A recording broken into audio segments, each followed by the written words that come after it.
All right, so I've tried filming this probably 100 times on 3 or 4 different days, and I'm just gonna get into it. So I'm actually sitting here, it's just after 8 o'clock, I've been up for a couple hours, read my book, had some coffee, but as you can see, I'm in a hospital bed, I'm in my office, and I'm not in my bedroom. And at my meet on July 13th, I actually suffered a pretty serious injury. On my third attempt squat, I lost my balance back onto my heels, and when I went to push, I heard 2 loud pops and felt them pretty strongly. Dumped the bar behind me and actually ended up rupturing both quads. Bear with me, vlogs aren't something I'm very comfortable with, so I do actually have some notes here to kind of keep me focused. I want to say first, injury is a risk that we accept when we push limits. So this is something in the back of my mind I kind of knew throughout my powerlifting career, having competed since did my first meet when I was 21, I'm now 36. So 15 years of competing in powerlifting. You know injury is a risk. The bill's gonna come due, whether it's a traumatic injury like mine, or whether it's chronic issues down the line, the weights always win. When you're pushing your limits, you're gonna find them. And unfortunately for me, I found them. It was within the form of a traumatic injury. So here I am. Now that we've gotten through the hardest part, so we're 3 weeks post-surgery. The surgery was July 14th. We're 3 weeks post-surgery. We're home. We got through the hospital stay. We're settled. We're in a routine. And I found that I really just want to share what's been going on. More so for a selfish reason, because it's quite cathartic. But if my journey and my mindset and my approach to my rehab can inspire or motivate a single person, then I feel like it's worth sharing. Today I'm going to share my story. So essentially what happened leading into the meet and then immediately after. And then in the videos to follow, share a little bit about the mindset that I approach my rehab with, how I'm managing both the physical and emotional issues that come along with a traumatic injury. I'm actually going to be 6 weeks non-weight bearing, which means I can't put my feet on the floor for 6 weeks, which brings with it a lot of lack of autonomy, questioning, you know, my wife taking care of me 24/7, having to rely on family members for everything. It's a lot to handle, and I feel like I'm handling it well, and I want to share part of that. Today's going to be kind of half the story. The next video is going to be the rest of the story. I'll share, you know, mindset, how I'm approaching rehab, the supplements, the nutrition, the peptides, the rehab modalities like, you know, the muscle stim I'm on right now, or the PEMF unit that I've been using a few hours a day, the different rehab exercises that I'm being prescribed, why they're being prescribed, and then also, you know, my progressions with rehab over the next couple of weeks. So it'll be a mix of personal, a mix of educational, and I hope you guys find some value in it. So let's get into it. The story. Leading into the meet, I was dealing with some knee pain. A lot of the videos of my training centered around me explaining the things I was doing on a daily basis to manage that knee pain and to prepare me to compete on meet day to the best of my abilities. You might make the link between, oh, Paul was dealing with knee pain leading into this injury. He ruptured both of his quads.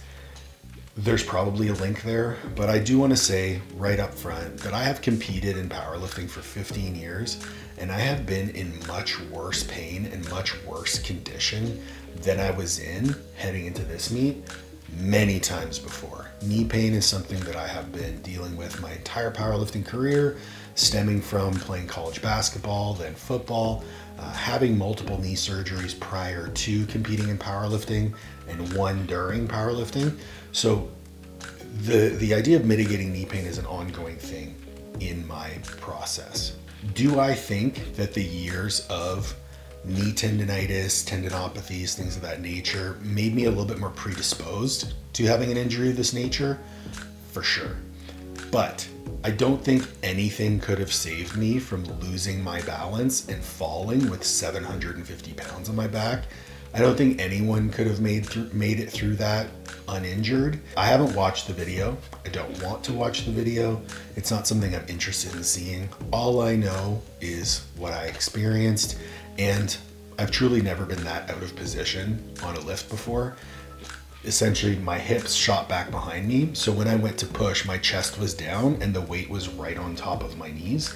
All the weight was in my quads, essentially. I also want to say that being an athlete at a high level in any capacity is never pain-free. Pain is something that all athletes deal with when they're competing at a high level and when they're pushing limits. So I don't want there to be any link made between me having knee pain and me experiencing this traumatic injury. No one has a heart attack the day after their cholesterol goes up, right? It's a cumulative effect of stress over 10, 15, 20 years that leads to that heart attack. 20 years of wear and tear under a barbell, plus all the activity I did before then, competing in sport at a high level. There was obviously a ton of wear and tear in my joints, and the surgeon was very honest with me. So, I already have arthritis. My bones were very hard and calcified, especially where they had to anchor the quad to. So those are all indications of chronic stress over time. I also want to iterate that I accepted the risks that come along with pushing myself to a high level the moment I started loading the bar in an incremental fashion, right? I squatted 800 for the first time in 2018. So I've squatted, my injury occurred at 750. I've squatted 750 probably 40 times in my life. It's not a lift that I was not confident with, but when you're dealing with poundages of that nature, you accept the risks that come along with that. And I happily accepted those risks because I am someone who wanted to push the limits of my human capacity. If you're scared to get injured, just don't compete, plain and simple. The last thing I want to say about all of this before I get into the story is a big reason why I am so capable of accepting my circumstance is that I identify as someone who can do hard things. Whether that's hard things physically or hard things emotionally, I actively pursue opportunities to push myself and to accomplish hard things. And this is just another one of those hard things that I'm going to have to push and overcome. It's going to be one of the hardest things I've ever had to push through in some capacities, but in other capacities, I've been through much worse. The physical pain, I can manage. It's uncomfortable, but I've been in pain for a really long time in different ways. I've had multiple surgeries, as I mentioned. I've had multiple injuries. So overcoming physical pain doesn't bother me. Emotional pain on the other side, all of the feelings and emotional triggers that come along with being essentially crippled are much harder to deal with. And I'm going to share a lot of that journey with you guys. So let's get into the story. If you followed my training, leading into the meet, I shared a lot of it, but on meet day, I actually felt awesome. Warm-ups went well, all my mobility exercises went well. I actually got to the meet first thing in the morning because I had a client lifting that day. So I brought all my food, brought all my hydration. I made sure that I was very hydrated, had about, a gallon and a half of water even before stepping on the platform because I was lifting at 4 p.m. Had close to 700 grams of carbs. So I was very fueled, very ready. All my warm-ups moved well. And in fact, I haven't moved weights that easily in a really long time. My last warm-up at 600 pounds almost popped off my back. First attempt went really smooth, although the bar that they were using on the platform was different than the bar I was using in the warm-up room. In the warm-up room, we were using a Cerberus squat bar and pound plates. On the platform, it was a Rogue squat bar and kilo plates. So I made a 60-pound jump from my last warm-up to my first attempt. My first attempt was a little bit shaky. The bar was oscillating quite a bit, and I had a little bit of trouble controlling it. Not unusual for me on a first attempt, so I just locked it in, made my planned jump to 727. So I jumped from 660 to 727. That rep moved really well. Really comfortable lift for me, smoked it. My plan from there, if I smoked the second attempt, was actually go to 780, 782. I wasn't super confident with everything that was going on, especially the way that my opener moved with the instability. I made a really conservative attempt to 750 or 749. The heaviest lift that I did in training was 740 and it moved very well. So I knew that 750 would be there no matter what. I felt strong. On the unrack, I felt good. On the way down though, when you're lifting weights of that nature, if you're off by an inch, you're off by a mile. So there was a little bit of oscillation on the way down and my hips shot back, lost my balance. And when I went to push, all the weight was in my heels and all the weight was in my quads. And as soon as I went to push, I felt two loud pops, dumped the bar behind me, knees hit the floor, and I fell to my chest. While everything happens really fast in real time, it was actually like almost in slow motion in my head. And I remember vividly when I dumped a bar, fell to my knees, and I was falling forward onto my chest. I almost had this overwhelming sense of calm and acceptance because I knew what happened. Like, I knew my quads were gone. I knew I'd never felt anything like that before. And I just accepted my circumstance. Like, even before I hit the floor, I knew I was fucked up. So while everything was chaotic around me, I just felt very calm. Luckily for me, the head judge was a firefighter, and one of the women who was watching was a paramedic. Both of them were quite calm, and I think me being calm helped them manage the situation better. They asked me what I needed. A lot of people were, oh my God. These people were very, calm, collected. So Andrew, Lindsay, thank you so much. They just, what do you need? I said, let me catch my breath, take my wraps off, take my belt off, let me catch my breath. They allowed me to do that. They needed to flip me over because I wanted to get off the platform. I didn't want to be interrupting the competition. So they supported my legs, flipped me over, and as soon as I looked at my knees, I knew my quads were gone. So everyone lifted me up into a chair, supported my legs, and then lifted the chair and brought me to the back, called an ambulance. And it was at that point when I was in the back that I actually made eye contact with Liv for the first time. And I knew she was scared. I knew that, and that was like very overwhelming for me. Also knowing that this would probably affect her more than anyone else. And I can say after 3 weeks that it has. Like I said, the physical pain is one thing, but having your wife care for you and be the sole, the stability in the home when that was the role that I had prior, it's a lot to swallow. Also knowing that we had to cancel our honeymoon. We were planning on going to Europe on July 30th or 31st. We had planned to do the Elite FTS podcast on July 26th. We also had a number of other trips planned. I also had my first paid speaking engagement planned that we all had to cancel. So it was a lot to swallow in one moment. And there was a lot of disappointment. There was a lot of fear, right? A lot of fear of what's to come. But I was still calm, accepted the situation, and I knew that I would have to deal with all of that in the days to come. But I will say that my wife was an absolute rock, and she still is to this day, and she's keeping me together in a lot of ways. I don't know what I would do if I didn't have her support. What I didn't know at the time when I fell, and I found out as they were wheeling me out to the ambulance, was that when I dumped the bar, one of the spotters actually caught his finger under the bar and ended up losing like the tip of his pinky. Sean Artis is actually a client of Master Athletic Performance, my company. He works with our coach, Nat Galloway. He's an amazing human being, and I feel absolutely horrible for what happened. He's been so kind about the whole process. He is more concerned with my recovery and my well-being than he was with his own. So Sean, I'm sorry from the bottom of my heart. I owe you one, and I'll definitely figure out a way to make it up to you. And I do wish you all the best in your future. So got me into the ambulance. They immediately gave me some pain medication. And I will say that from the injury to that point, I wasn't in any pain. There was a lot of pressure around my knees, but I'm sure the adrenaline and all the emotions that were going on, I wasn't in pain. Nothing hurt. So when they asked me if I was in pain in the ambulance, I kind of said, hey, like I'm a 4 or 5 out of 10. Like it's not that bad, but I know that the adrenaline's going to wear off. So they gave me some Dilaudid, which makes me quite nauseous. So they also gave me some Gravol, which made me a bit tired. Liv beat us to the hospital actually, because it took us a while they had to switch ambulance crews because they were on a shift change. So they switched to ambulance crews, got me to the hospital. It couldn't have been more than 2 hours, 2.5 hours from the time we actually got to the hospital and got into x-rays. The emergency doctor did an ultrasound by the bedside, couldn't really see anything because of all the edema. Got me into x-rays, and it was almost as soon as we got back to the emergency room, to the bay that I was in, he came running around the corner. He's like, we got to send you to surgery. He showed me the pictures.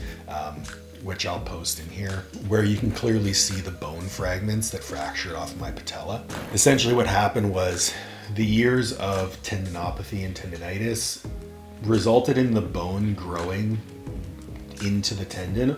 So if you're familiar with Osgood-Schlatter syndrome in young children, where there's a bony protrusion that forms on the tibia from the patellar tendon. Luckily for me, Collingwood is actually an orthopedic center. So we were in Collingwood, Ontario, which is home to Blue Mountain, which is a big ski resort. So Collingwood Hospital is actually an orthopedic center, and the surgeon we got, Dr. Collins, was very highly regarded, and he did a fantastic job. So we got in for surgery the next day. After I was told that I needed surgery, they asked me if I wanted to get in the car and drive back to Ottawa, or they could do the surgery in Collingwood. Obviously, we chose to do the surgery in Collingwood, and I don't regret my decision at all. They wheeled me upstairs to the surgical ward.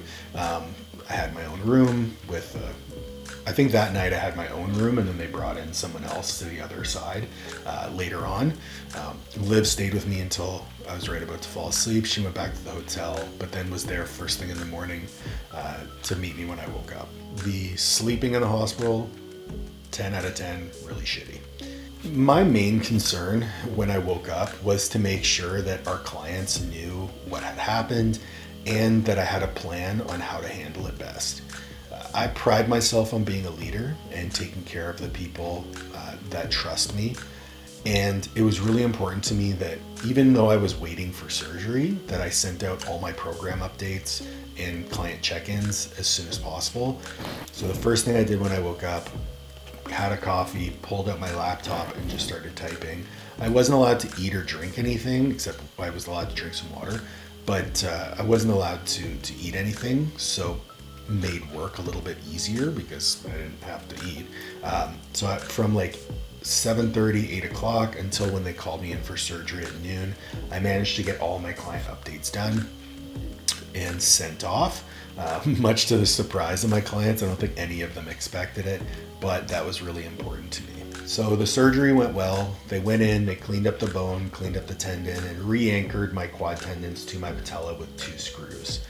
The doctor was very happy with how it went, and he essentially said I'd make a full recovery. The only thing I would have to deal with is some stiffness, and that I had already had some arthritis built up in the knee. So it's just something that I'll have to be aware of moving forward with my training and recovery strategies. But again, not anything I'm not used to or haven't dealt with in the past. I was taken back to my room, and unbeknownst to me, I'd be spending 8 more days, 9 in total, in the Collingwood Hospital due to some, let's just say the admin was absolutely horrendous, and in the next video I'll explain kind of how that went. But I will say the care at the hospital was amazing. All of our nurses were so kind and so helpful in supporting us and helping us navigate the situation. So huge shout out to the Collingwood Hospital surgical nurses.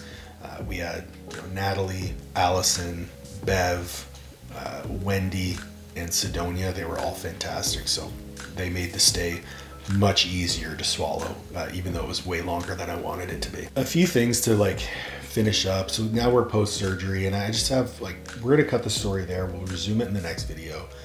But something that I do want to say first is that the amount of love and support that was extended to me once people knew that I was hurt was really overwhelming. And the number of people that reached out, wishing me well, sending their love, and kind of letting me know how much of an impact I've had on their lives, I was really brought to tears. I'm kind of welling up a little bit right now because my goal in life is to have an impact on the world around me, have a positive impact, and to make people better versions of themselves. And the number of people that reached out and affirmed that I'm doing a good job in that was something that hit me really deeply. And it made it tough to feel anything but gratitude in that moment, no matter what was going on, the pain, the emotional side. It really let me know that I'm doing a good job, and that truly was the hidden gift in all of this. that if I ever questioned the work that I do, there's no more questioning it anymore, and I'm only emboldened to continue to do it. The next thing is I'm going to share a lot of thoughts and emotions and a lot of the mindset of how I'm approaching things in the videos to come. And I want to say that the way that I approach things works for me, but if the way that I approach things doesn't work for you, understand that when I say things, it's not from a place of judgment. It's not from a place of you need to do this or you suck. I'm just sharing what works for me. There's no judgment attached. And if you cope or you process or you manage your emotions differently than I do and it works for you, that's fantastic. I'm not telling anyone how to live their lives. I'm just sharing what works for me. Last but not least, I feel so incredibly grateful for my wife. She's been an absolute rock throughout this whole process, and to step up in the way that she has during potentially the most vulnerable point in my life is something that I often question whether I deserve that sort of love, but she's shown me every single day that I do and that she's happy to play that role for me. And it's something that I find it very challenging to put into words.